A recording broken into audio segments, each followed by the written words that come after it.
मेरे प्यारे व्यूवर्स और बारबेक्यू से मोहब्बत करने वाले, हम अपनी ग्रिल ऑन कर रहे हैं क्योंकि ये हफ्ता बारबेक्यू हफ्ता है। आप सब ने मिलकर वोट किया इस सैटरडे के पोल में और मेजॉरिटी ने पिक किया ग्रिल रेसिपीज यानी बारबेक्यू आइटम। और अब मैं तैयार हूँ एक से बढ़कर एक रेसिपीज देने के लिए। अगले 6 दिनों में मैं आपके लिए 6 खुसूसी रेसिपीज लाऊंगी जिससे आपके जायकों के सेंसर जो है वो जाग उठेंगे। लेकिन एक और पोल जल्दी आ रहा है YouTube पर जिसमें आप डिसाइड करेंगे कि रेसिपीज कहाँ शूट की जाए।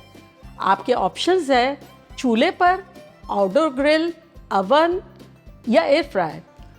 तो अगर आपने वोट नहीं किया है तो कम्युनिटी सेक्शन के टैब को क्लिक करके आपकी आवाज़ सुना दें। तो अपनी कुर्सी की पेटियों को बांध कर बैठे, बहुत ही जल्द आ रहे हैं आपके लिए sizzling, unforgettable and easy grill recipes के साथ। लव यू ऑल, बाय, अल्लाह हाफिज।